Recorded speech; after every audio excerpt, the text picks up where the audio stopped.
un gran día. Vamos a realizar hoy día la clase de máquinas térmicas, en el cual nos vamos a especificar en lo que es máquina, o sea, ciclo de Carnot. Bueno, ¿qué es una máquina térmica? La máquina térmica es un dispositivo o una máquina que es capaz de convertir energía en forma de calor en trabajo, ¿ya? Y eso nosotros lo podemos lograr a través de un proceso cíclico. Nosotros dentro de una máquina térmica tenemos 4 dispositivos, 4 elementos que son claves. Está la fuente es donde nosotros ingresamos el calor a la máquina. Está el sumidero, también se llaman depósitos, también se llaman reservorios, que es el depósito donde se recibe el calor desde el sistema. Tenemos la fuente también, que opera a temperatura alta, y el sumidero o depósito reservorio, que va a operar a temperatura baja. Nosotros tenemos 2 temperaturas, la alta y la baja. Obviamente que la alta es más grande que la temperatura baja, y el T sub H, ¿cierto? En inglés, high, y el low, que es la temperatura baja. Si ustedes se fijan, no sé si ven el cursor, aquí a la derecha, yo he hecho un dibujito donde vemos entonces que la fuente o el depósito caliente es alimentado con UH, ¿ya? Y el sumidero es alimentado con UL. Y tenemos el sistema está constituido por la máquina térmica, y la máquina térmica nosotros la vamos a simbolizar con MT. No sé si aquí en la grabación se ven ustedes también, Roberto, porque si no sería bueno que quedara solamente la presentación. Está solo la presentación. ¿Y usted? Ok, pues yo veo a Benjamín. Bueno, ¿cómo funciona? Acá la máquina térmica va a recibir calor desde la fuente, que recordemos que era la fuente que se encontraba a T sub H, a alta temperatura. Hay un fluido de trabajo. Nosotros el fluido de trabajo siempre lo vamos a considerar como que fuera un gas ideal, ¿okay? Al considerarlo nosotros como un gas ideal, vamos a poder aplicar las ecuaciones de gas ideal como lo vamos a ver luego, porque además de la clase, al final vamos a ver un ejemplo, ¿okay?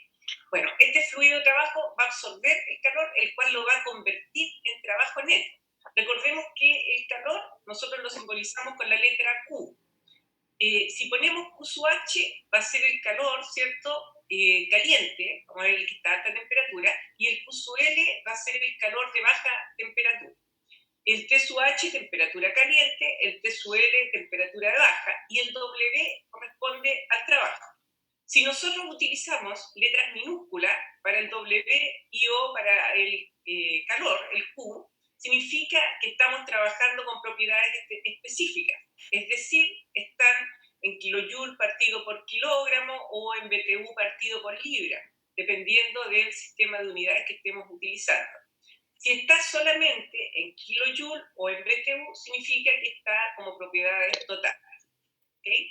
Bueno, estas máquinas van a operar de manera cíclica. ¿Qué significa cíclico? Significa que el estado inicial es igual al estado final. O sea, va a sufrir una serie de procesos llegando desde el estado inicial al estado final.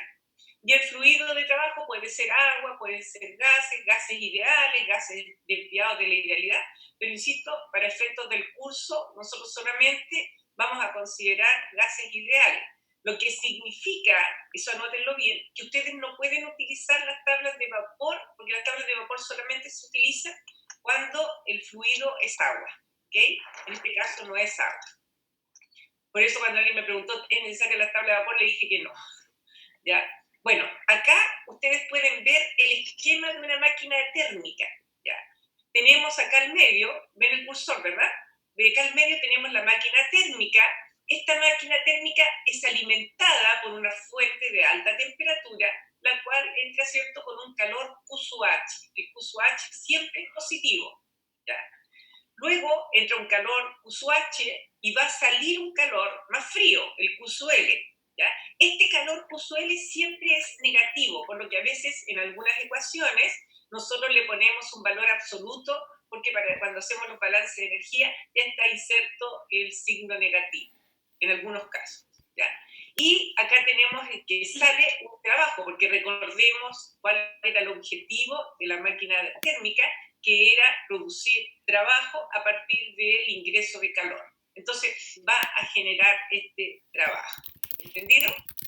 El objetivo de las máquinas es producir trabajo, sin embargo es imposible construir una máquina, por ejemplo, que utilice el calor QSUH y sea capaz de transformarlo en un 100% de trabajo. O sea, no podría ser que esto no existiera, esta parte de abajo, que entre QSUH y salva todo trabajo. O sea, sería espectacular. ¿Ya? Sería espectacular, pero eso no existe. Entonces hay una pérdida de calor QSUL que se va a este sumidero o bien depósito de baja temperatura, ¿okay? O reservorio de baja temperatura. Así se les podría salir a ustedes en las pruebas. Entonces, ¿qué es lo que hemos aprendido? Que las máquinas térmicas, también conocidas como motores térmicos, aprovechan una fuente de energía para realizar un trabajo mecánico, pero pierden una cantidad de calor que es llevada a un sumidero. Es decir, el QSUH nunca puede ser igual al trabajo total. Siempre va a ser el QSUH, ¿cierto? El QSUH va a ser igual al trabajo total más un calor Q sub L. Q sub L no puede ser cero. Desde la fuente se transfiere entonces energía como calor a la máquina.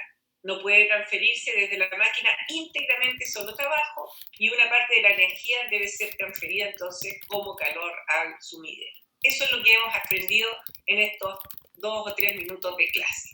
Profe, ¿este trabajo es el trabajo neto o el trabajo total? Es el trabajo neto.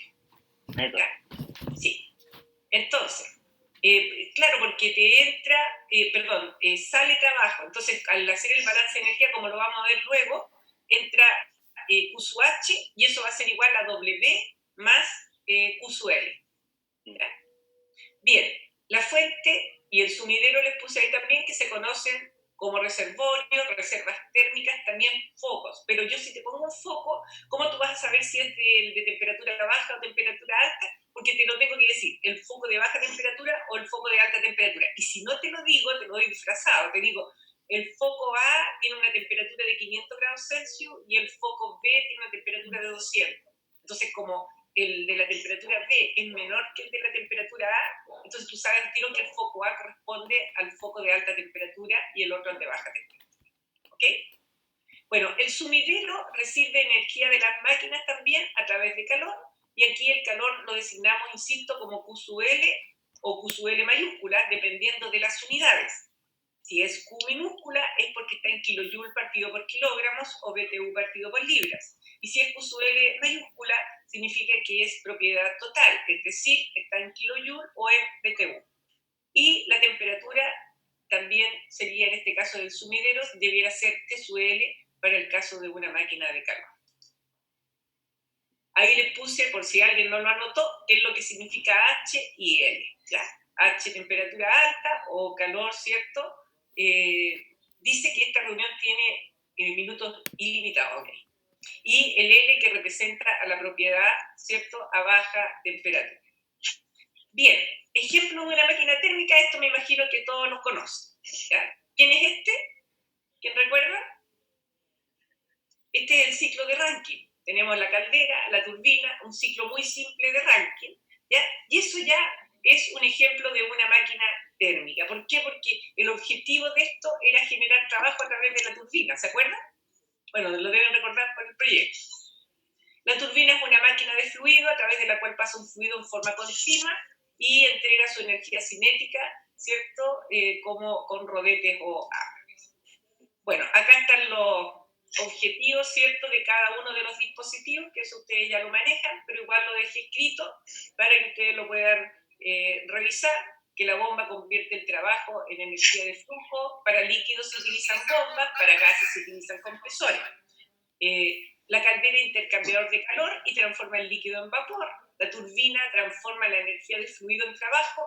Recordemos que la turbina trabaja con vapores, vapor sobrecalentado, y el condensador también es un intercambiador de calor igual que la caldera, pero transforma el vapor en líquido, se condensa. Recuerden que a la caldera, de acuerdo a nuestra convención de signos, ingresa calor positivo, Q sub V, y al condensador sale el Q sub C, que es un valor negativo.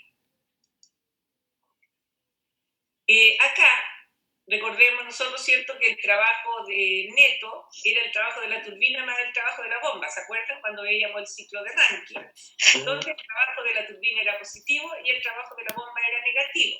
A veces, para que ustedes no se equivoquen, yo les digo, corresponde al trabajo de la turbina menos el valor absoluto del trabajo de la bomba. Es solo un recordatorio. Bueno, aplicando la primera ley, recordemos que la energía no se crea ni se destruye. La energía de entrada es igual a la energía de salida. Nosotros hacemos un balance de energía. Entonces, todo el trabajo que entra más el calor que entra es el trabajo de salida más el calor de salida. Considerando, ¿cierto?, que acá la variación de energía es especial. Bueno, hasta ahí no hemos visto casi nada nuevo. Tenemos ahora, antes habíamos visto la primera ley, ahora estamos viendo nosotros la segunda ley de la termodinámica, la cual se creó debido a la necesidad de aumentar la cantidad de trabajo producido, ¿cierto?, para una determinada cantidad de calor ingresado a la máquina. ¿Cuáles son los enunciados? Hay dos enunciados o violaciones a la ley, ¿cierto?, que son el enunciado de Kelvin-Planck y el enunciado de Clausius. Son muy básicos. El enunciado de Clausius dice que es imposible construir un dispositivo que opere cíclicamente y cuyo único efecto sea transferir calor desde un cuerpo más frío a un cuerpo más caliente. Es obvio. O sea, si yo hoy día tengo, por ejemplo, pongámonos extremista, y pongamos un hielo y lo ponemos en una máquina, ¿cierto?, es imposible que eso se convierta en algo más caliente, en un cuerpo, en una taza de té caliente, ahora que estamos tempranito, ¿ya? Para ello siempre es necesario, si yo hiciera esto, que ingresara un trabajo. No puede entrar un calor frío y salir un calor caliente. Es obvio, ¿no? Principio de obviedad. Entonces, esa es una de las violaciones a la ley, que es el enunciado de Clausius. Jamás Q sub H va a ser igual a Q sub L. ¿Entendido? El enunciado de Clausius relaciona, ¿cierto?, a un refrigerador o a una bomba de calor, estableciendo que es imposible construirlos, ¿cierto?, y que se transforme la energía desde un cuerpo más, se transporte la energía desde un cuerpo más frío a un cuerpo más caliente sin ingresar trabajo. Entonces, aquí sí, esta máquina térmica es factible. Fíjate, entra el cuerpo más frío, la temperatura del cuerpo más frío, pero también entra trabajo. Si yo junto mi mano y tengo una mano fría y la otra está caliente, y las junto nomás, no va a pasar, ¿cierto?, no se va a transferir el calor de la mano más fría a la más caliente y calentarlo. O sea, imposible. Lo que tendríamos que hacer es efectuar un trabajo, por ejemplo, frotar las manos. Y si yo froto las manos, puedo hacer eso que quiero. ¿Entendido? Entonces, en este caso, si yo hiciera un balance energético, sería todo lo que entra. ¿Quién está ingresando? El trabajo más Q sub L es igual a lo que sale. ¿Qué está saliendo? Q sub H. ¿Entendido? Es re fácil. Lo que es la entrada es igual a la salida. Es lo único que tienen que hacer. Y tener claro, o sea, esto es como muy obvio, que no puede entrar Q sub L y salir Q sub H. Para eso necesito un trabajo. Y es frotar las manitas.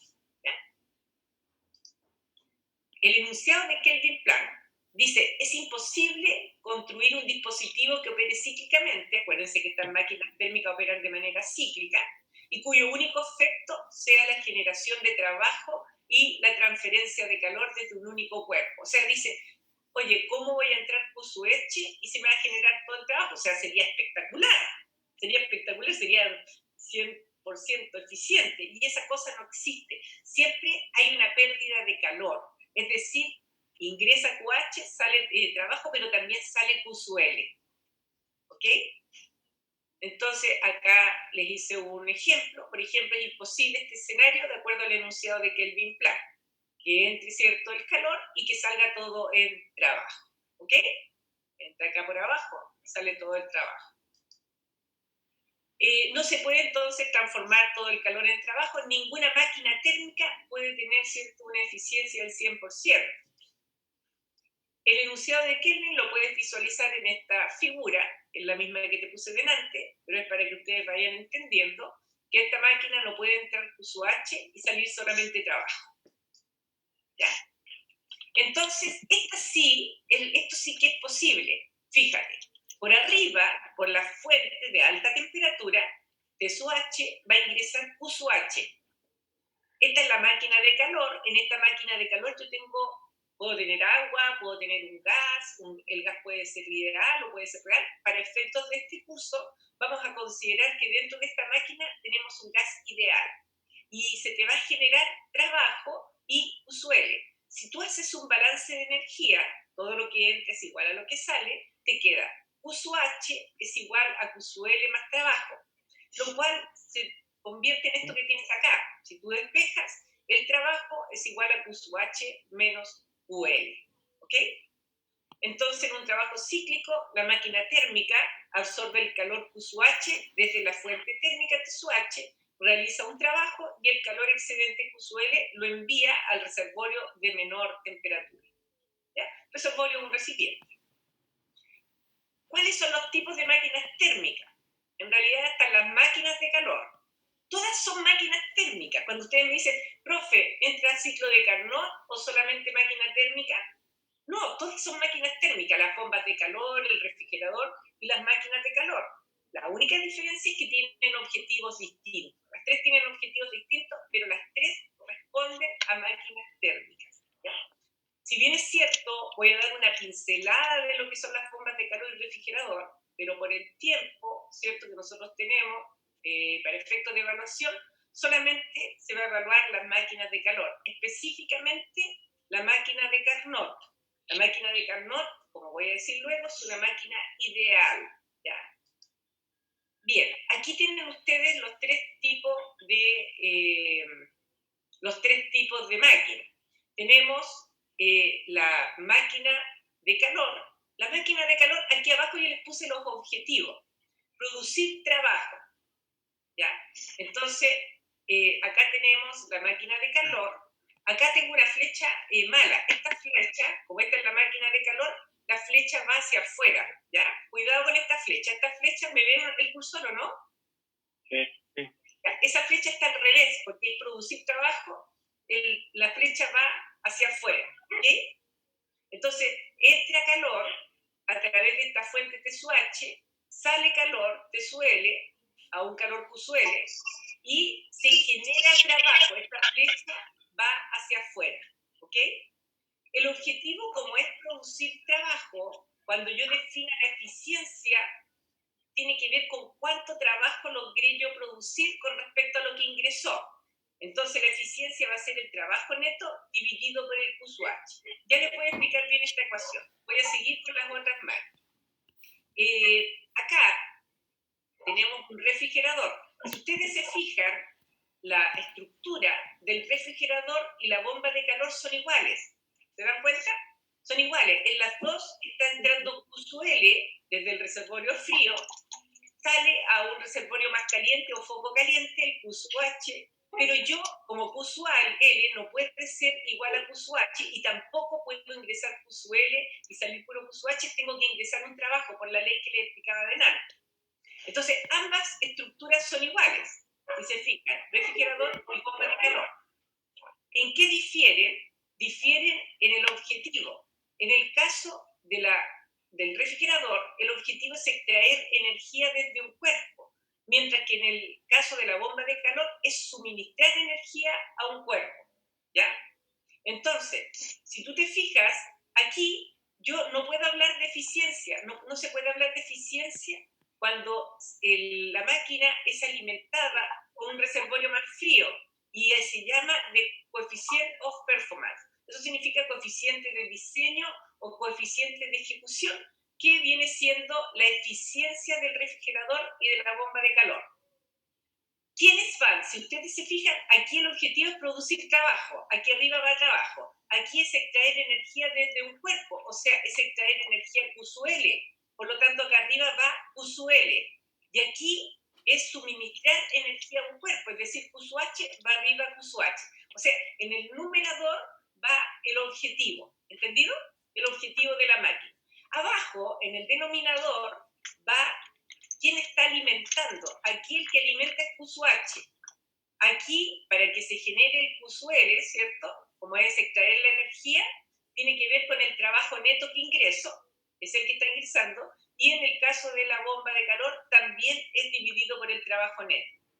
Fíjense que en estas tres ecuaciones, aquí en el caso del refrigerador, yo puse una barrita en el Q sub L. Es solamente para que ustedes no se equivoquen, porque como fue hecho con esta, las eficiencias son valores positivos, ¿ya? Entonces, como el Q sub L es negativo, le puse la barrita para que ustedes no se equivoquen, ¿ok? Si ustedes hacen un balance de energía, me voy a enfocar en la máquina de calor, se hace exactamente lo mismo para el refrigerador y la bomba de calor. Si ustedes hacen un balance energético, el Q sub H más el trabajo es el Q sub L. Por lo tanto, el trabajo neto, ¿cierto?, va a ser Q sub H menos Q sub L, si ustedes lo despejan. Y eso es lo que va acá arriba, Q sub H menos Q sub L. Para que no se equivoquen en los cálculos, yo lo puse con valor absoluto. Y eso es dividido por Q sub H. Q sub H dividido por Q sub H es 1, ahí está 1, menos Q sub L dividido por Q sub H. ¿Ven? Otra cosa importante que no la puse acá, es que la relación, y ustedes escríbenla, entre Q sub L y Q sub H, con el Q sub L obviamente en valor absoluto, es igual a T sub L dividido por T sub H, a la razón de temperaturas. Para que ocurra eso, siempre, por favor, siempre que ustedes tienen una división de temperatura, debe ser en la escala absoluta, es decir, en Kelvin o en Rankine. Es diferente si ustedes escriben 25 grados Celsius dividido por 20 grados Celsius, que si ustedes escriben 298 dividido por 293. El valor es distinto. Siempre que ustedes hacen una división de temperaturas, debe ser en la escala absoluta, es decir, en Kelvin, entonces, o en Rankine. ¿Ok? Entonces, esta ecuación también es igual a 1 menos TL dividido por T sub H, lo cual lo apliqué aquí en el refrigerador y en la bomba de calor. ¿Ok? Bueno, nos vamos a enfocar entonces en lo que entra en la prueba. Esto también entra en la prueba, pero era importante que ustedes tuvieran esos conceptos también para las materias que vayan a ver en su malla curricular. ¿Ok? Entonces, hemos dicho que el objetivo de la máquina de calor es producir trabajo. Y yo debo realizar un balance energético, es decir, igualar las corrientes que ingresan con las corrientes que salen del sistema. Ingresa QH, ¿cierto? Y sale W más QL. Ese W, como alguien me preguntaba recién, corresponde al trabajo neto. Y acá arriba ustedes tienen el esquema de la máquina de calor. Entonces, Q sub H es igual a trabajo más Q sub L, y como este Q sub L, ¿cierto?, es ya un valor negativo, para que ustedes no tengan problemas, si yo despejo de acá, el trabajo va a ser Q sub H menos Q sub L. Pero ya en esa relación del balance energético me aparece el signo negativo del calor. Por lo tanto, tienen que poner que trabajo es Q sub H menos valor absoluto del Q sub L. ¿Ya? Bien. Convención de signo, lo mismo que les dije, se los explico acá. Si el calor ingresa al sistema, lo consideras positivo, y si sale, debes anteponer el signo negativo. ¿Okay? Bueno, ahí les explico lo mismo de recién, que en el balance ya consideramos el signo negativo. ¿Ya? Bien, acá tienen un resumen, entonces, de lo que es la eficiencia para el ciclo de Carnot. Son estas las ecuaciones que ustedes van a utilizar en la prueba, ¿ya? Además a esto, por favor, recuerden de agregar que es igual a 1 menos TL sobre T sub H. En el fondo, esta ecuación les sirve también para que ustedes verifiquen si han resuelto bien su ejercicio. Es decir, pueden calcular la eficiencia con el trabajo neto dividido por Q sub H. Lo pueden hacer con la diferencia de los calores, o bien lo pueden hacer con 1 menos la relación de los calores, o bien lo pueden hacer como 1 menos TL sobre T sub H. Sí, recordando, por favor, que el T sub L sobre T sub H tienen que ir en valor absoluto, no se vayan a olvidar de eso. Recuerden también que pueden empezar esta ecuación en términos de los valores específicos. O sea, lo pueden empezar con letras mayúsculas o con letras minúsculas. ¿Okay? La temperatura, insisto, no vayan a decir, no, es que acá como es letra minúscula, va en grados Celsius y grados Fahrenheit. Nunca, jamás. Eso es un error garrafal. Debería ser 1 menos TL sobre T sub H, donde las temperaturas están en Kelvin o en Rayleigh. Siempre lo destaco mucho porque es uno de los errores que cometen los estudiantes. Para valores más altos de la eficiencia térmica se ocupa menos... Dime, por favor. ¿Qué dijo? O sea, ¿puede repetir lo último que dijo? Que uno de los errores que cometen los estudiantes muy común es que utilizan la relación de temperaturas en escala relativa, es decir, en grados Celsius o en grados Fahrenheit. Nunca, jamás. Siempre que tú tengas T dividido por otro T, eso es en Kelvin o en Rayleigh. ¿Ya? Ya, Macarena, ¿cierto? Ya. Entonces, para valores más altos de la eficiencia térmica se ocupa menor cantidad de combustible, lo cual permite reducir costos y contaminación. ¿Ya? Hay una máquina ideal que es la máquina de Carnot, que es la que nosotros vamos a ver. Y esta máquina ideal utiliza procesos reversibles para lograr el ciclo y también se conoce como máquina reversible. Si yo te digo máquina ideal, máquina de Carnot o máquina reversible, me estoy refiriendo a una máquina de Carnot. ¿Ya? La máquina de Carnot es la máquina de calor que opera con la mayor eficiencia entre el reservorio, uno de alta y otro de baja temperatura. Esto es muy importante. Si yo tengo una temperatura de 200 grados Celsius y una temperatura de 500 grados Celsius, cualquier máquina que opere bajo esas temperaturas, la que tenga mayor eficiencia va a ser la del ciclo de Carnot. No existe otra con mayor eficiencia. La máquina de Carnot es muy útil, dado que su eficiencia es la máxima posible, ¿cierto? Ahí se los puse nuevo para cualquier máquina real que opere bajo dos reservorios a las mismas temperaturas. Y no depende del fluido de trabajo, solo depende de los valores de las temperaturas. Por ejemplo, si la Macarena tiene, por ejemplo, una máquina que está trabajando con agua y trabaja entre 30 y 100 grados Celsius, y yo tengo una con aire, ¿cierto? Pero es una máquina de Carnot, entre las mismas temperaturas y con aire. Entonces, yo voy a decir, no, ¿sabes qué? La mía es la que tiene mejor eficiencia porque la mía es de Carnot, la tuya es una máquina real. ¿Ya? El ciclo de Carnot asume que hay dos procesos isotérmicos y dos procesos adiabáticos. Ya lo vamos a ver en una figura para que les quede más claro. Entonces, un ciclo de Carnot en realidad tiene 4 estados y tiene 2 procesos, como lo vamos a ver luego.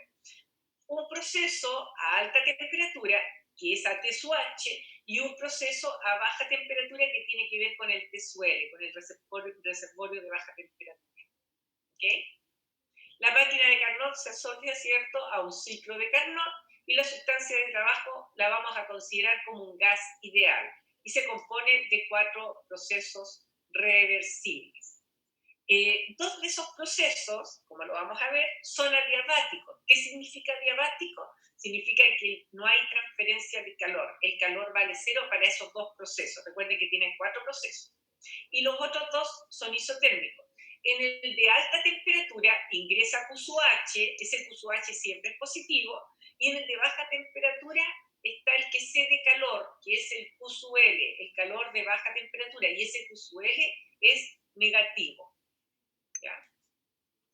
Bien, acá tienen ustedes los ciclos, caldera, ¿cierto? El condensador, la bomba, el fluido 1-2, del 1 hasta 2. Recuerden que estos numeritos son solamente referenciales. Yo podría decirte en la prueba el proceso de compresión isotérmica y yo estaría acá en el condensador, ¿ya?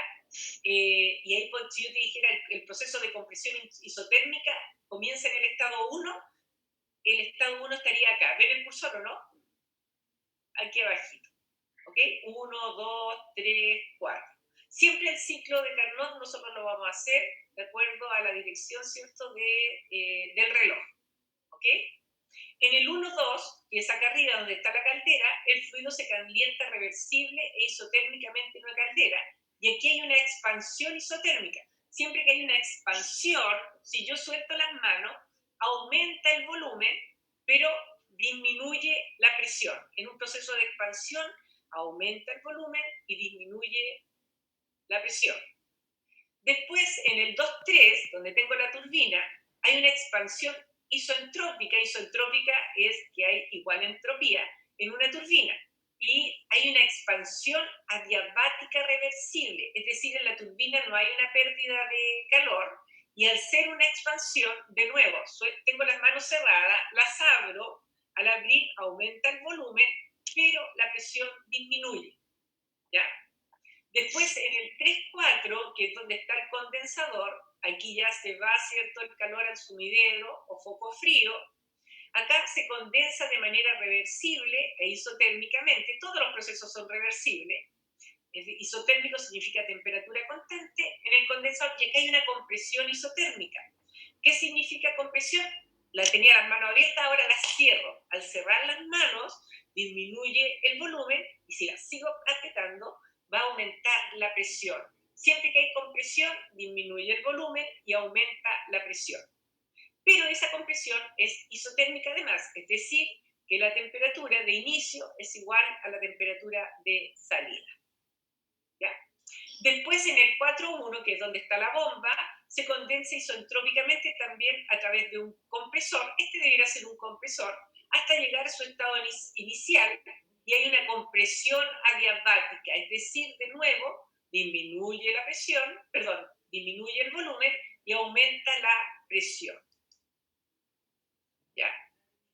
Acá hago hincapié en lo que les decía delante. El 1, 2, 3, 4 no tiene por qué ser el que entra a la caldera. Yo te podría decir, por ejemplo, que el proceso 1-2 ocurre en el proceso de compresión adiabática. Si en el proceso de compresión adiabática, yo sé que acá, donde está el compresor, puse bomba, donde está el compresor, está la compresión adiabática.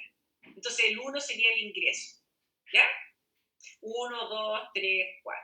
Otro ejemplo, la compresión isotérmica comienza en el estado 1. Si la compresión isotérmica comienza en el estado 1, la compresión isotérmica ocurre en el condensador. Por lo tanto, la entrada al condensador es el 1. 1, 2, 3, 4. Lo primero que tienen que hacer en la prueba es ubicar estos puntos, estos estados. ¿Ya? Ahí tienen otro ejemplo. ¿Ok? ¿Cómo represento esto yo en un diagrama PV, que es el que quiero que ustedes me hagan? Fíjense, en el diagrama de la derecha, yo tengo la representación gráfica de la presión versus el volumen del ciclo de Carnot. Primero tengo dos isotermas, la isoterma 1-2 y la isoterma 3-4. ¿Se fijan? En la isoterma 1-2, esa está a T sub H, a temperatura caliente. La isoterma 3-4 está a temperatura T sub L, la temperatura fría. ¿Okay? Siempre T sub L, recuerden, es menor que T sub H. ¿Okay? Esta expansión isotérmica significa del 1 hasta el 2, aumento el volumen. El volumen de 2 es mayor que el volumen de 1. Y la presión de 2, si tú te fijas en la ordenada, es menor que la presión de 1. ¿Viste? En la expansión siempre hay una disminución de presión y un aumento de volumen. En el 2-3 también hay una expansión. Y acá también hay un aumento de volumen 3 es mayor que el volumen 2, y hay una disminución de la presión 3 es menor que la presión 2. ¿Entendido? Acá este es isotérmica, es decir, T1 es igual a T2, eso lo conoces. Acá hay una expansión adiabática, que sea expansión adiabática significa que el calor 2-3, ¿cierto?, vale 0. En el 3-4, tú ves, en este caso, ves la compresión isotérmica. En esta compresión isotérmica, ¿ya?, que corresponde, no tiene que ver con el dibujo que tienen a la derecha, el dibujo que tienen a la izquierda tiene otra numeración, ¿ya? Debiera ser estrictamente la expansión isotérmica, acá debiera estar el 1, donde está ingresando la caldera para que sea simil con este que tienen a la derecha. Debería ser 1, 2, 3, 4, para que no se vayan a enredar. Este es solamente a modo de ejemplo, ¿ya? Entonces acá, ustedes tienen la compresión isotérmica, y en esta compresión isotérmica que corresponde al condensador, si ustedes se fijan, el volumen 4 es menor que el volumen 3, porque se comprimió, pero la presión 4 es mayor que la presión 3. Y acá también tienen una compresión isotérmica en el 4.1, que corresponde a lo que ocurre en el compresor, y la presión 1 es mayor que la presión 4, pero el volumen 1 es menor que el volumen 4. Acá, este proceso 4.1 y el 2.3 son adiabáticos. Es súper importante eso porque ustedes van a poder aplicar luego, cuando les explique, unas ecuaciones que son ecuaciones de proceso politrópico solamente en este proceso, en este caso 2.3 y 4.1. Siempre y cuando lo que tengan dentro del sistema, que así lo va a hacer en la prueba, sea gas ideal. Si no fuese gas ideal, no podrían aplicar eso que les voy a enseñar. ¿Ok? Otra cosa importante es que como hay un gas ideal, en el estado 1, 2, 3 y 4 pueden aplicar la ley de los gases ideales. Hay una persona que tiene un perrito, para que no interfiera, ¿puede apagar el micrófono, por favor? Ya, gracias. Acá nosotros entonces tenemos el ciclo de Carnot. El ciclo de Carnot es una mera máquina térmica. Y en esa máquina térmica ingresa Q sub 2, en este caso que es Q sub H, sale Q sub L, que es el Q sub 1 que representa el dibujo, y se genera trabajo, ¿ok? Trabajo neto. Entonces, algunas cosas que nosotros debemos saber. Ahí voy a ver acá una cosa primero. Ahí está. Algunas cosas que nosotros debemos saber. El proceso isotérmico más un gas ideal, ¿cierto? Que eso ocurre en las dos isotermas. La energía interna de un gas ideal depende solo de la temperatura. Si es isotérmico, ya no hay temperatura y por lo tanto la variación de energía interna va a ser igual a 0. Siempre que yo tengo un gas ideal e isotérmico, el delta U vale 0. Fíjense, en el diagrama de acá, el delta U 1,2 y el delta U 3,4 van a ser 0, porque este es isotérmico y este es isotérmico, y es un gas ideal. Y como les voy a decir luego, el delta U algebraicamente se escribe como el C sub V por delta T. Y delta T, para el caso, el perrito, para el caso del proceso 1,2 y el 3,4, son los mismos, por lo tanto el delta T vale 0 y en este caso el delta U vale 0. ¿Ya? En el caso del proceso adiabático, el calor absorbido por el gas es 0, por lo tanto el calor vale 0. Por favor, chiquillos, bajen el micrófono los que tienen los perritos. Roberto, tal vez tú. Profe, soy yo. O si no, ¿se podrá poner a todos los chiquillos en silencio? Yo los muteo. Sí, yo los voy a mutear a todos. Por favor. Ya. La primera ley de la termodinámica, el calor menos el trabajo es el delta U. Esto ocurre para cuando tengo yo propiedades totales, es decir, en kilojoule o en BTU. Gracias, Roberto. Y cuando tengo propiedades específicas, es calor menos trabajo igual a delta U con letras minúsculas. Como les decía recién, el delta U se define como C sub V por delta T. Ese C sub V es el calor específico a volumen constante, que ustedes lo pueden sacar desde la tabla A de los anexos cuando yo se los pasé, o sea, cuando ustedes lo imprimieron. ¿Ya? El trabajo realizado por el gas en el proceso adiabático siempre es menor que el que realiza en el proceso isotérmico. ¿Qué estoy diciendo? Digo, el trabajo realizado en este proceso, entre el proceso 4.1, siempre va a ser menor que el proceso 1.2. ¿Cómo lo veo? Fíjense. Recuerden que el trabajo de flujo es el área bajo la curva. Entre 1 y 4, ustedes sacan el área, es un área chiquitita. Pero si yo hiciera entre 1 y 2, el área, que toma todo el área 4, 1,4 o 4,1, y también esta área. Entonces el área es mucho más grande. Por lo tanto, el trabajo 1,2 siempre es mayor que el trabajo 4,1. Estoy hablando en valor absoluto, porque el trabajo 4,1, como vamos a ver, siempre es negativo, igual que el trabajo 3,4. ¿Ya? Pero si yo comparo en valores absolutos, el trabajo 1,2 siempre va a ser mayor que el trabajo 4,1. El área, entonces ahí les expliqué eso, y el trabajo realizado por el gas en proceso de expansión isotérmica siempre será mayor que el correspondiente a la expansión adiabática. ¿ya? Es decir, que también el trabajo 1-2 siempre va a ser mayor que el trabajo 2-3 por la misma razón. Si te fijas, el área siempre va a ser menor que el área entre 1 y 2. Esto es súper importante porque nosotros en las pruebas te podemos decir la relación entre el trabajo de la expansión isotérmica y el trabajo de la compresión adiabática es 1,5.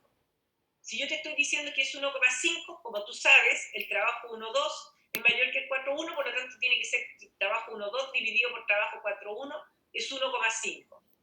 Si yo te digo que la relación de esos trabajos es 0,6, te estoy dando la relación entre W41 y W12. Es decir, entre el trabajo de la compresión adiabática y el trabajo de expansión isotérmica. Entonces siempre tienes que tener claro que el trabajo de la expansión isotérmica es mayor que cualquiera de los dos trabajos de las compresiones adiabáticas. ¿Profe? ¿Okay? Recuerden que el trabajo de la compresión adiabática y de la expansión adiabática en magnitud son iguales. La única diferencia que hay entre ellos es que en el caso del 2,3 es positivo y en el del 4,1 es negativo. Dime. No, soy yo. En el cuadrado azul sale que el área bajo la línea isotérmica siempre será menor que el área de la línea adiabática. El área bajo la línea... Perdón, gracias Roberto, estoy diciendo otra cosa. Esto es mayor, acá hay un error también. Acá debiera decir mayor. El área bajo la línea isotérmica 1,2 siempre será mayor que el área bajo la línea adiabática. Después lo voy a arreglar y se lo voy a subir a la plataforma para que no se equivoquen. Déjame anotar 45. ¿Ok? Gracias, Roberto. Fíjate que la razón de presiones y volúmenes del proceso de expansión isotérmica siempre será esto. Presión 1 sobre presión 2 igual a V2 sobre V1. Y eso es mayor que 1. ¿De dónde sale esto? Si ustedes aplican la ley de los gases ideales, tengo que P1 por V1 sobre RT1 es igual a P1 sobre V1, sobre RT1 igual a P2 sobre V2, P2 por V2 dividido por R por T2. Como RT es constante, va a quedar que P1 por V1 es igual a P2 por V2. Y de ahí sale esta relación. ¿Por qué pongo que es mayor que 1? Porque P1 siempre es mayor que P2 y V2 siempre es mayor que V1. Si yo te digo la relación de volúmenes entre 2 y 3 es 1,5, tú tienes que saber que eso es V3 dividido por V2 es igual a 1,5. ¿Por qué? Porque V3 siempre es mayor que V2. En la prueba te voy a decir la razón de volúmenes, no te voy a decir cuál es mayor ni cuál es menor. Ustedes tienen que saberlo por estos dibujos. Ojo que estos numeritos pueden cambiar. Si yo te dijera, por ejemplo, que el proceso de expansión adiabática comienza en el estado 1, usted debería poner 1, esta es la expansión adiabática, 1, 2, 3, 4. Si yo te digo, el proceso de compresión isotérmica es 1, 2, yo debiese poner 1, 2, 3, 4. ¿Entendido? Entonces, obviamente que estos numeritos también van a cambiar, porque estos son para la expansión isotérmica y a modo de ejemplo yo te pongo P1 sobre P2. Podría ser P3 sobre P4. Va a depender del orden que tú hagas en este diagrama. Las razones de presiones, temperaturas y volúmenes del proceso de expansión adiabática siempre serán P2 sobre P3, P2 sobre P3, ¿cierto? Siempre va a ser mayor que 1 porque P2 es mayor que P3. V2 sobre V3, el V2 es menor que el V3, por lo tanto siempre va a ser menor que 1, y el TH siempre es mayor que TL, por lo tanto siempre va a ser mayor que 1. Las razones de presiones, temperatura y volúmenes del proceso de compresión adiabática, en este caso el 4,1 en la compresión adiabática, siempre serán P1 es mayor que P4, por lo tanto P1 dividido por 4 es mayor que 1. El volumen 1 es menor que el volumen 4, por lo tanto V1 sobre V4 es menor que 1 o V4 dividido por V1 es mayor que 1. Y TH sobre T sub L siempre va a ser mayor que 1. Entonces, en la prueba, lo primero que tienen que hacer es tener mucho ojo cuál es mayor que cuál. Ahora les voy a explicar lo que ocurre en cada proceso, para el cual consideramos el esquema inicial, en el cual el proceso 1-2 corresponde a la expansión isotérmica. Es decir, acá, en este caso, tenemos un calor que entra. Este calor es Q sub H, ¿ya? Y entra a una temperatura T sub H. Ese Q sub H siempre es positivo. ¿Ok? Bien, fíjense. Acá, el Q menos trabajo, aplico la primera ley que dice que Q menos W es igual a delta U. Obviamente que no hay energía cinética y energía potencial. El calor menos trabajo es igual al delta U. En el caso del 1-2, esto actúa isotérmicamente. Por lo tanto, el delta U, si ustedes recuerdan, recién les dije que era C sub V por delta T. Al ser isotérmico, el delta T es igual a 0, por lo tanto el delta U 1-2 sería 0. Al ser esto 0, te queda que el calor es igual al trabajo. Si recuerdan de la prueba anterior, el trabajo es la integral de P por dV, que corresponde a la presión, a la integral que hay entre la presión y el volumen, a toda el área bajo la curva. Como el gas es ideal, esto yo lo puedo también resolver analíticamente y dejar la presión en términos de nRT dividido por V. Entonces se puede llegar a esta expresión, que el trabajo 1-2 es nRTH, la temperatura del foco caliente, por el logaritmo natural de V2 sobre V1.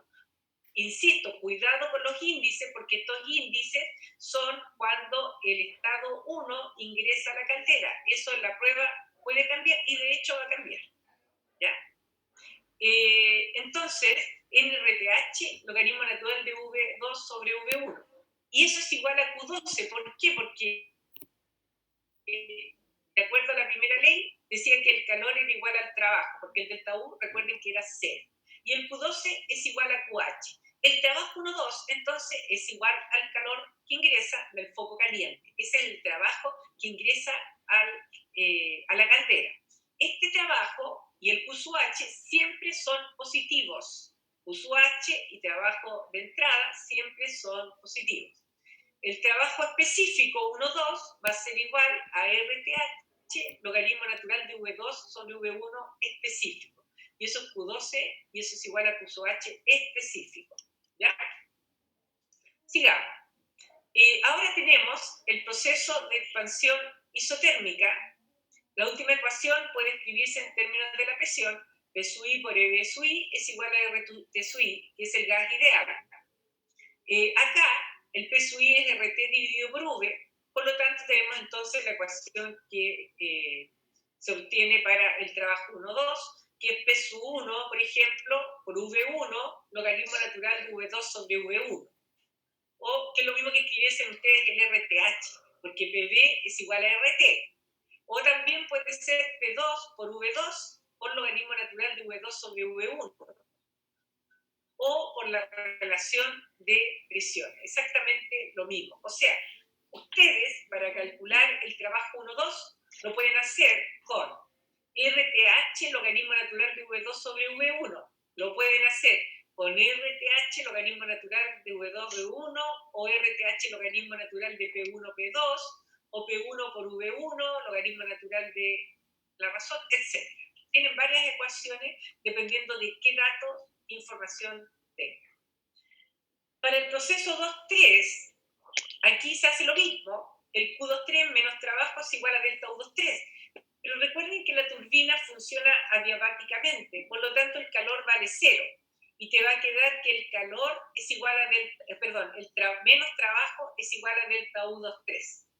Para un gas ideal, el delta U es C sub V por delta T. Por lo tanto, te va a quedar que menos trabajo es igual a C sub V por TL menos T sub H. Ese es el trabajo total. Este C mayúscula se llama capacidad calorífica o volumen constante. Pero si lo tienes como propiedad específica, vas a utilizar el calor específico a volumen constante, que es el que está en la tabla. ¿Ok? Ojo, menos trabajo es igual a eso. ¿Pero me puedes repetir lo que era el CV? El CV es el calor específico que encuentras en la tabla, en los anexos. ¿Te acuerdas que yo te pasaba están las tablas de vapor?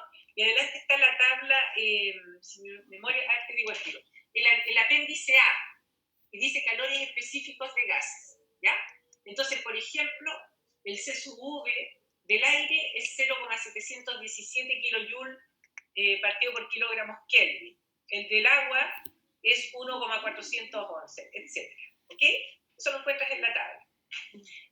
Después, tenemos nosotros acá el trabajo es igual a eso. Ojo, acá en la turbina, el trabajo siempre, como está saliendo siempre, es positivo, ¿ya? El calor vale 0 y el trabajo es positivo, ¿ok? En el proceso 3-4, que corresponde al condensador, haces exactamente lo mismo que en el 1-2, exactamente lo mismo, las mismas relaciones, pero con el proceso 3-4. Y acá te van a quedar relaciones similares, pero entre 3 y 4. Aplicas la ley de gases ideales, aplicas que el delta U vale 0 porque es un proceso isotérmico, pero acá el calor de salida es negativo y el trabajo de salida también es negativo. Cuando yo te digo el calor que seca el sistema o el calor que sale del sistema, siempre me refiero al calor 3-4 o al Q sub L. Cuando te digo en el ejercicio el calor que ingresa al sistema, ¿ya? El sistema, todo el sistema, ese va a ser el foco caliente. El calor que ingresa o que entra al sistema es Q sub H.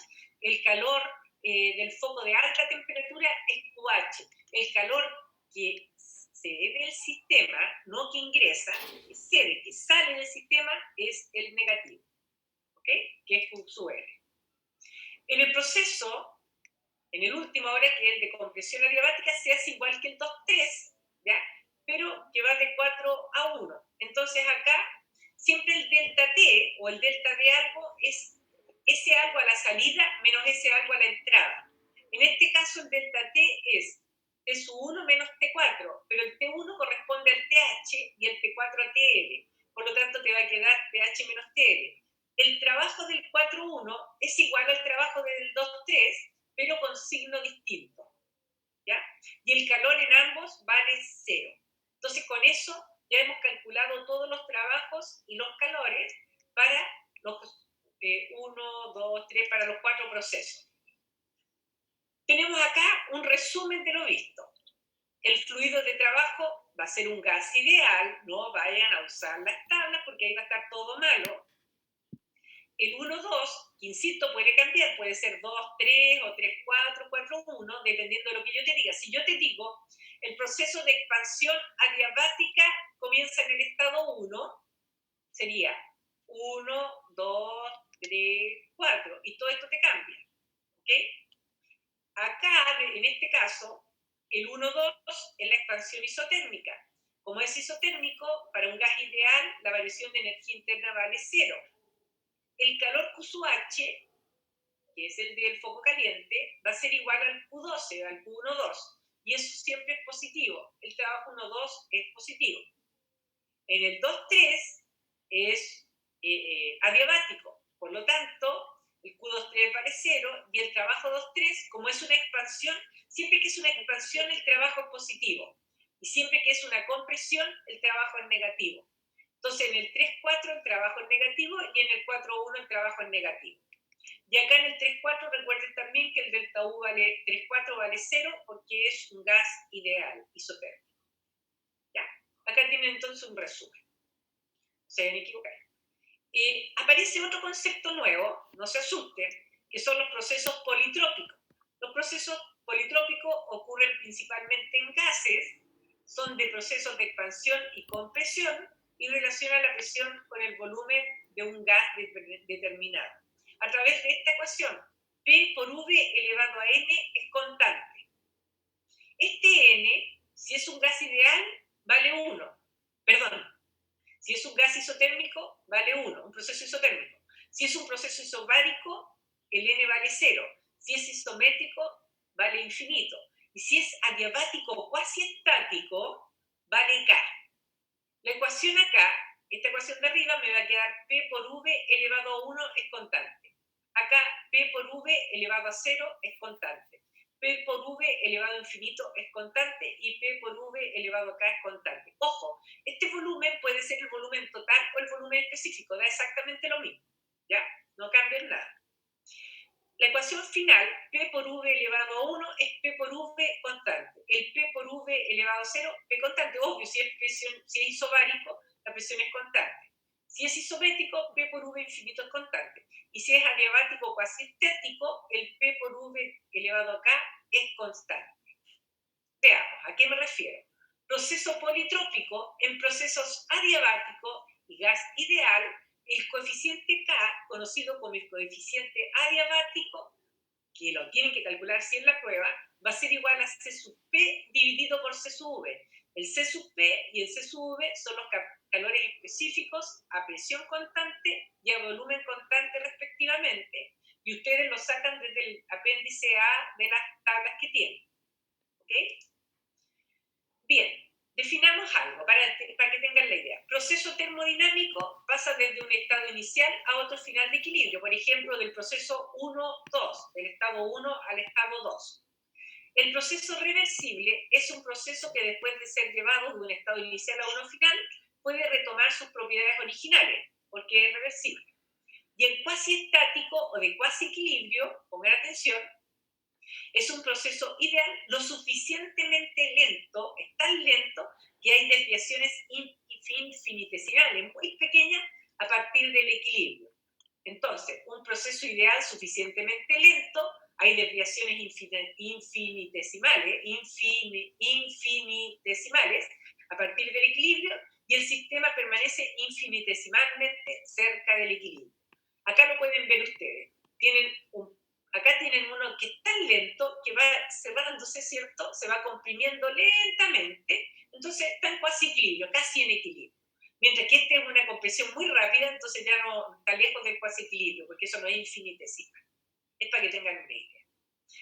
Estas ecuaciones, que se ven tan feas, estas son las ecuaciones de procesos adiabáticos en cuasi equilibrio utilizando un gas ideal. T2 sobre T1 es igual a P2 sobre P1 elevado a K menos 1 dividido por K. Recuerden que K es la relación de las capacidades caloríficas o calores específicos, C sub P dividido por C sub V. También tienen esta ecuación. Al final, ¿cuáles son las ecuaciones que ustedes van a utilizar? ¿Dónde las van a utilizar? Donde tienen procesos adiabáticos, es decir, en la expansión adiabática y en la compresión adiabática del ciclo de Carnot. Pueden aplicar P por V elevado a K es constante, es decir, por ejemplo, P sub 1 por V sub 1 elevado a K es igual a P2 por V2 elevado a K. Y lo mismo acá, T por V elevado a K menos 1 es constante, o T por P elevado a 1 menos K sobre K es constante. Fíjense, acá se los voy a explicar mejor. Entonces, nosotros acá tenemos nuestro famoso ciclo de Carnot. Aquí yo no puedo aplicar esas ecuaciones, las puedo aplicar en el proceso 2-3, que es una expansión adiabática, está en cuasi equilibrio y además hay un gas ideal. Y también en el 4-1, que también es adiabático. Solamente en el 2-3 y en el 4-1 yo puedo aplicar estas relaciones, estas tres relaciones, esta y esta. Vamos a hacer un ejemplo, no se asusten. Entonces, acá tenemos nosotros las relaciones que vamos a aplicar.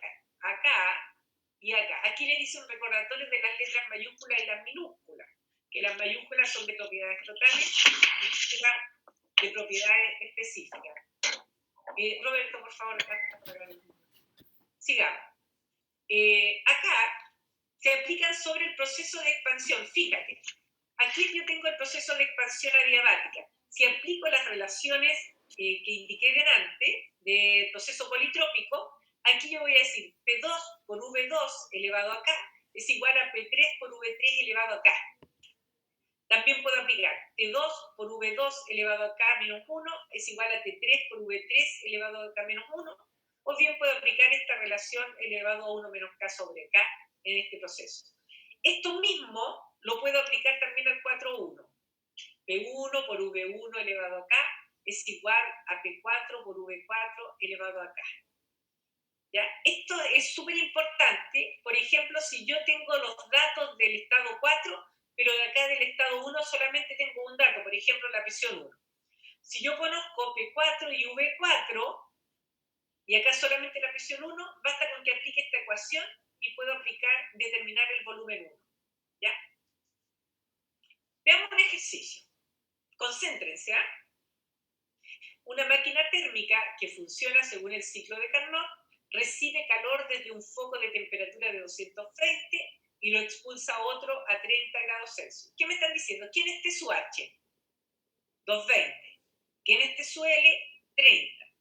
Lo primero que deben hacer es eso y transformen el 220 a temperatura Kelvin. Les queda 220 más 273, 493, ¿verdad?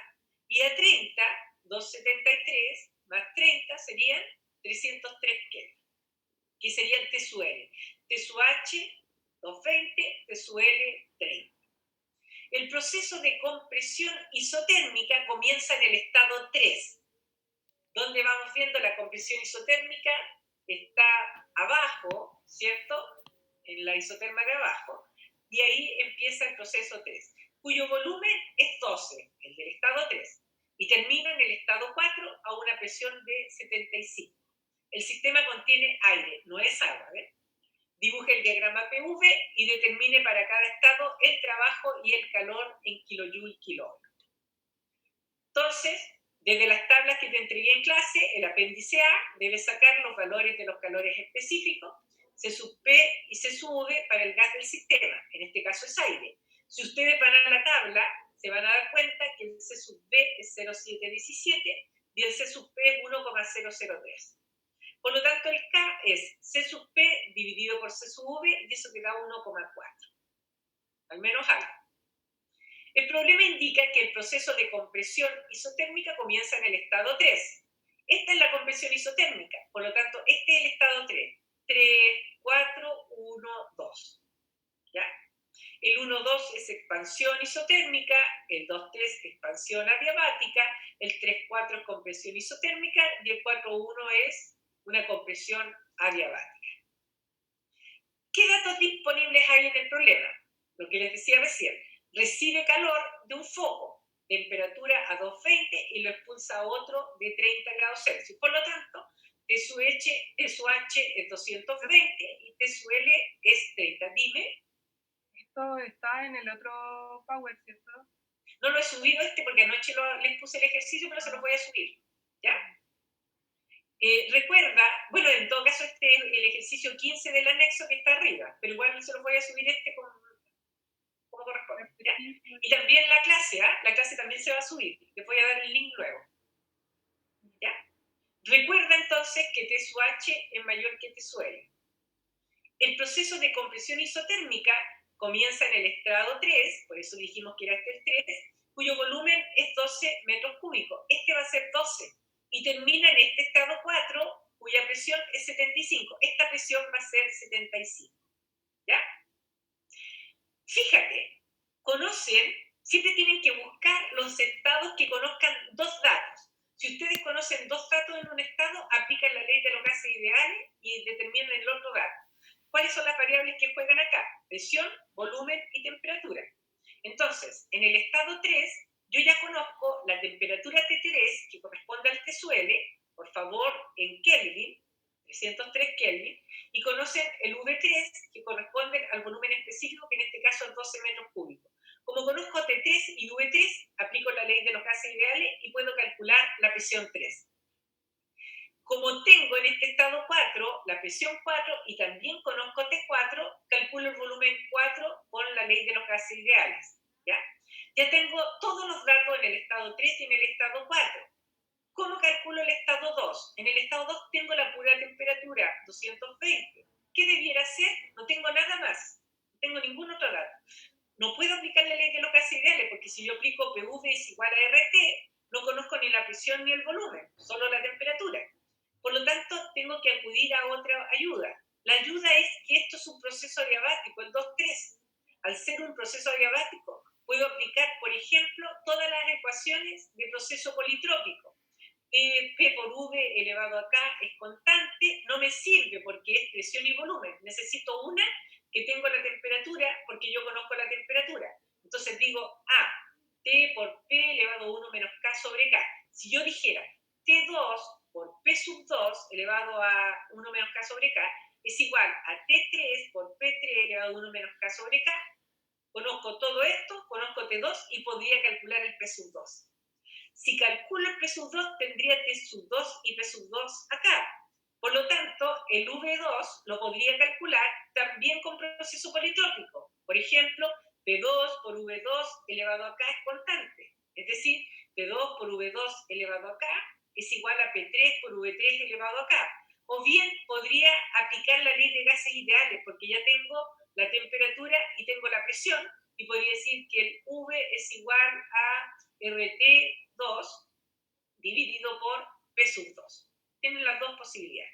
Y en el estado 1 hacen lo mismo. Como conozco solamente T sub H, que corresponde al T sub 1, aplico las ecuaciones de procesos politrópicos, acá, con 4, y podría determinar el P sub 1 y el V1.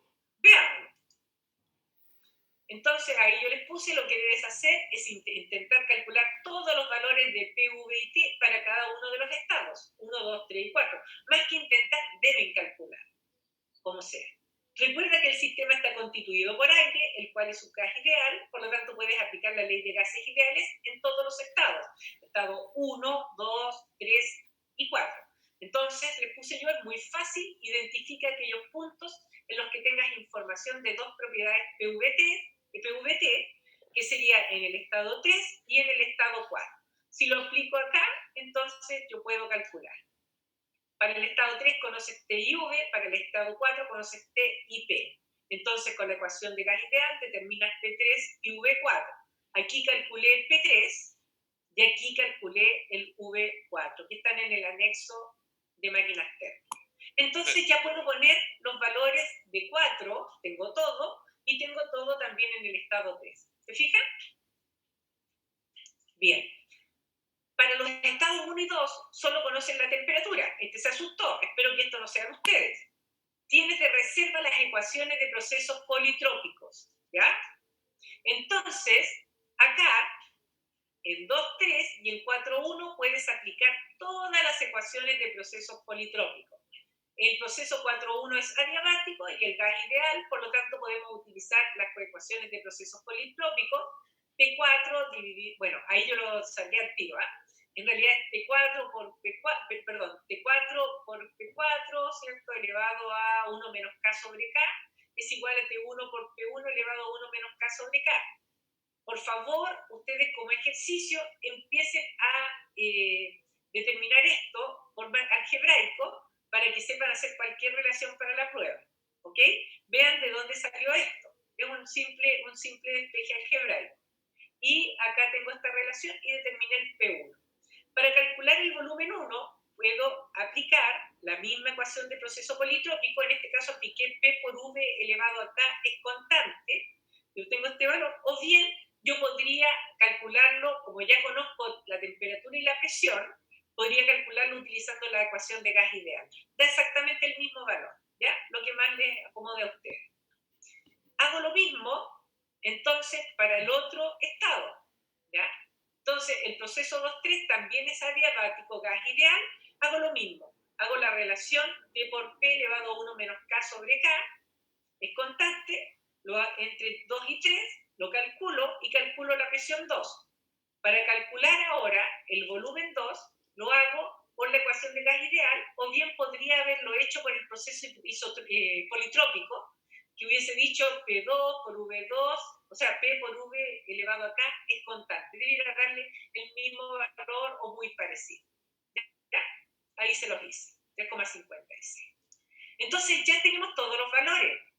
Fíjense, ¿qué es lo otro que tienen que hacer? En la prueba yo les voy a hacer un ejercicio de este estilo, que les voy a pedir hacer el diagrama PV y que calculen el calor y el trabajo para todos los procesos. Acá, ustedes se fijan, si miran la ordenada, tienen 7,23, 75, 39,7. No puede ser que el 39,7 esté sobre el 75. Significa que está mal hecho el gráfico y tienen que hacerlo de nuevo. No ponerse nervioso como el dibujo que está ahí. Entonces, Ahí ustedes lo hacen de nuevo y queda todo ordenadito y esta es la forma del diagrama PV. ¿Ya? Ahora tienen que calcular el trabajo y el calor. Eso ya es fácil. Aplican las ecuaciones, que el calor menos trabajo es igual. Ahí me faltó un delta. Delta sub 1, Profe, 2. ¿Ya? tiene una duda Y, de ¿cómo es? Felipe Farías. Dime. Dice Felipe Farías que el anexo, las presiones son inversas. ¿Quién me habla? Es que lo que pasa es que Felipe Farías tiene el micrófono muteado, pero le está haciendo una pregunta por el chat. ¿Qué pregunta el Felipe? Dice que en el anexo las presiones son inversas, que P2 está partido en P3. Dile que mire el índice, porque cuando cambia de signo se le dan vueltas. Ya. ¿Ya? Entonces tienes que ver lo de los signos. Por ejemplo, P por V elevado a K es distinto que P por V elevado a menos K, porque P por V elevado a K te quedan los dos arriba, si es P por V elevado a menos K te queda P dividido por V elevado a K. Entonces está correcto, pero es el inverso de los signos. Entonces tienes que tener cuidado con los signos. ¿Ya? Bien. Siguiendo con esto, acá hay un trabajo isotérmico, acá faltó un delta sub 1, 2, y como es un proceso isotérmico, este delta 1, 2 vale 0, por lo tanto te queda que el calor es igual al trabajo, ¿ya? Y eso es igual a la integral de P, y ahí aplican toda la ecuación que vimos, ¿ok? Proceso 2,3, lo mismo, como el proceso era adiabático, el calor 2,3 vale 0, y aplica las ecuaciones. ¿Aló? Dime. Profe, que cuando hacía el tema de las temperaturas con las presiones, elevado a 1 menos K partido en K. Mira, acá, me voy a volver a. ¿Acá? En el otro. ¿Acá? ¿Este? Sí, ahí mismo. Sí. Ya, mira, Cuando anota. dice T3 partido en T2, ¿Sí? igual en el anexo Mira. aparece P2 partido en P3. A ver, ¿qué dice en el anexo? Dímelo tal cual. Porque esto lo saqué del anexo, es igual. T1 partido en T2 igual P2 partido en P1 elevado a 1 menos K partido en K. Es que estás hablándome del mismo ejercicio o de otro ejercicio. Son varios ejercicios que tengo acá. A ver, dame el ejercicio. Dime de nuevo. ¿Cuánto? T1 partido en T2 ¿Ya? igual P2 partido en P1 ¿Ya? elevado a 1 menos K ¿Qué? partido en K. Está correcto, mira, fíjate, en este dice elevado a K menos 1, estoy cambiando el signo. Al cambiar el signo te queda el numerador abajo y el denominador arriba. ¿Te fijas o no?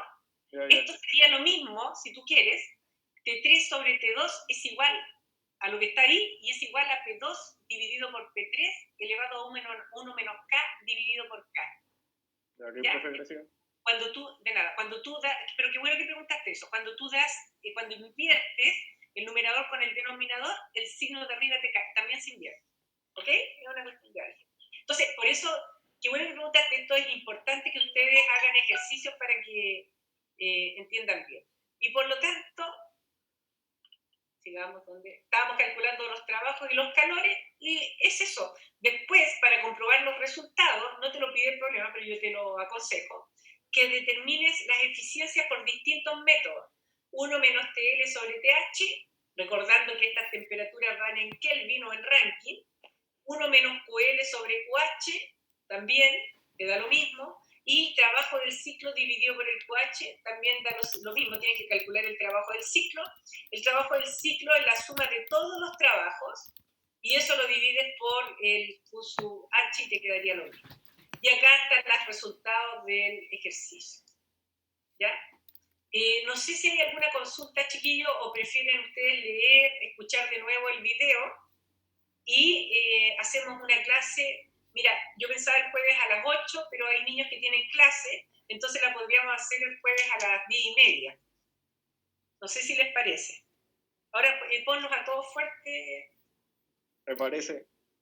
¿Sí? Entonces, el jueves a las 10:30, la idea es que ustedes, bueno, acá les planteo un ejercicio, está resuelto en el libro, en el anexo que les subí, pero me interesa que ustedes lo hagan, ¿ya? Y también que me hagan todas las consultas que tengan. y también en la plataforma yo les subí las pruebas. Esas van a ser las pruebas tipo que les van a salir en la prueba, valga la redundancia, del día que corresponde. Profe, ¿Ya? dicen que hay prueba el jueves a las 10:30. Hay pruebas el jueves a las 10:30. Sí, ¿Ya? ¿verdad? ¿Y quieren el viernes entonces? ¿El viernes qué día es? ¿El viernes podría ser o no? Sí, ¿O o el jueves en la tarde, Jueves de la tarde, ¿a qué hora? Ustedes manden. a las 4. Manifiéstense. ¿A las 4 está bien o no?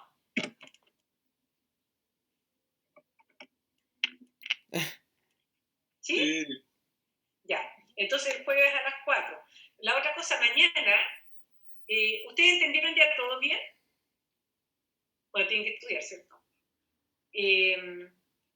Bueno, Roberto, yo creo que hasta aquí, para que apagues el video y conversar con los niños un rato. Ya, dame un segundo.